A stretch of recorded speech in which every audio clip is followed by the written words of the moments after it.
I don't know where this crazy idea came from that once we receive our calling and we feel like it's been confirmed, that things are supposed to smoothly progress from there. That it's like the next day we wake up and think, okay, this is when I start my ministry and things are going to be smooth and I'm just going to start trucking along and things are going to be great. Instead, it seems more often than not, once things are confirmed, there's a season of testing and trials that we didn't necessarily expect. Refine us, Father. My heart's one desire is to be holy, set apart for you, Lord. I choose to be holy, set apart for you, my Master, ready to do your will. Hi, friends. So I'm coming in here a couple days earlier than I normally do this week, and I really wasn't sure if I was going to address this topic, but the Lord kept bringing it back to mind. So here I am. And yeah, you get your calling, or you think you do. It's like this puzzle piece snaps into place, and suddenly your life and so many different situations make sense because it was all leading up to this. Obviously, God knew what he was doing and he orchestrated the pieces throughout your life, and it just makes sense.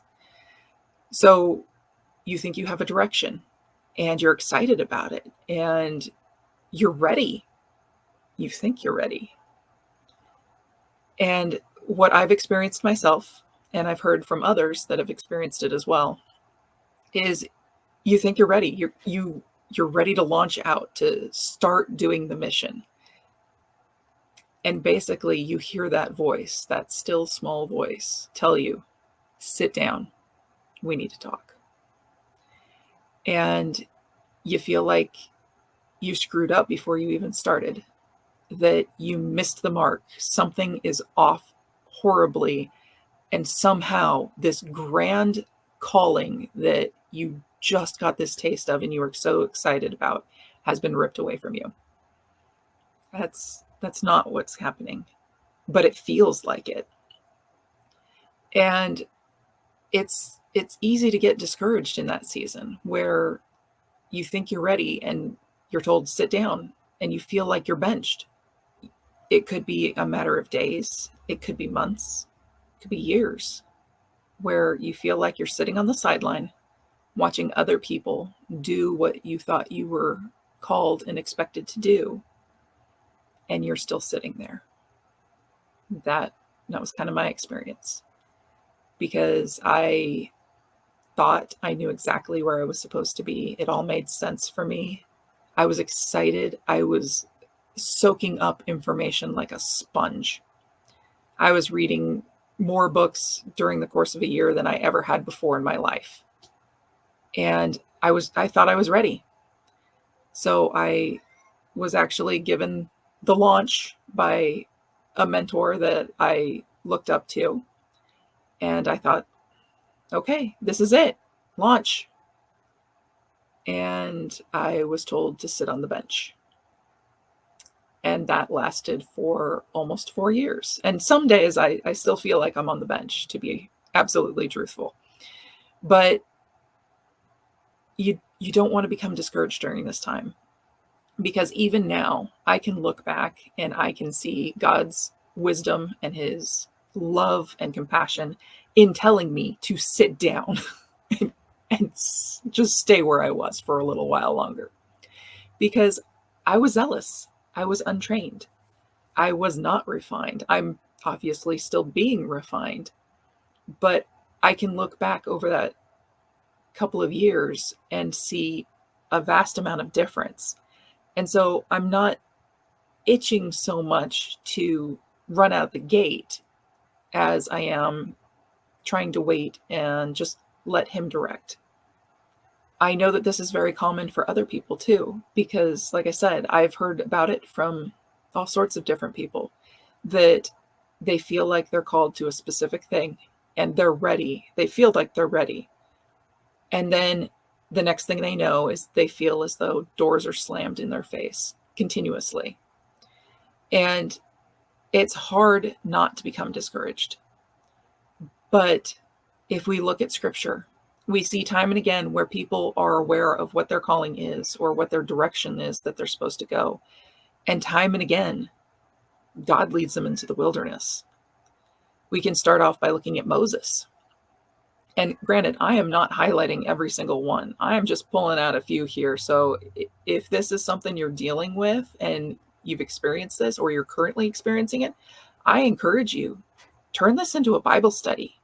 And you're going to find that there's a lot here to be encouraged about, that this isn't a bad thing to be going through. It's actually something that, if we look at it through the correct lens, it's incredibly encouraging.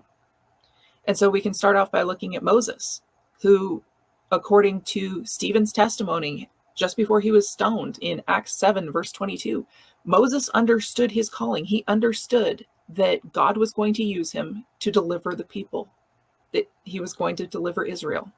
So when he killed the Egyptian, he thought that Israel would begin to realize, hey, we're about to be set free from this. Things are going to change for us, and this is going to be good. Instead, they did not recognize him as being somebody to deliver them. They kind of made threats that they were going to let other people know, hey, this dude killed an Egyptian. Yeah, he's adopted into Pharaoh's house, but he killed an Egyptian. So he fled to Midian. And he was there for 40 years in the wilderness.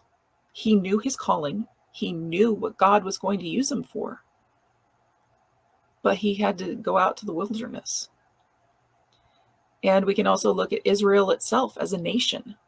It knew God's promises, that God had promised them. He had covenanted with them that he was going to give them the land flowing with milk and honey. They had seen what he did to the entire Egyptian army when they were crossing the Red Sea. They had witnessed the plagues. There were so many things that showed just how powerful their God was. And they come to the brink, and because of unbelief and doubt and rebellion, they turned their back on God's promise, thinking that no, this isn't going to happen. And so they had to spend 40 years wandering in the wilderness. 40 years of God proving day by day that he was going to take care of them. And you can look at Elijah. Just after his Mount Carmel experience, where he proves to Israel that Yahweh alone is the living God and Baal is nothing but an idol, a false god, he finds himself fleeing from Jezebel. And he doesn't just end up in the wilderness. His first night is already noted as being in the wilderness, where he falls asleep under a tree. And there's an angel that comes to minister to him, gives him food and beverage, and tells him, hey, take a nap. You got some traveling to do. And he goes in the sustenance that's provided to him for 40 days, as far as Mount Horeb, also known as Sinai. So he not only starts out in the wilderness, he goes further into the wilderness just after this Mount Carmel experience. But it's when he's there that he has a personal and amazing encounter with Yahweh himself. And you can look at David. David absolutely knew that he was destined to be Israel's king. He had been anointed. Yet Saul still lived. And he spent years fleeing from Saul because Saul wanted to kill him. And here he is living in the wilderness, living in caves, fleeing from place to place. But wouldn't you know it, some amazing psalms were written during that time. And I would be remiss to say that Jesus himself didn't spend time in the wilderness. He knew his calling. There was no doubt about it. And after his baptism, the public declaration of the beginning of his ministry, went to the wilderness for 40 days and 40 nights.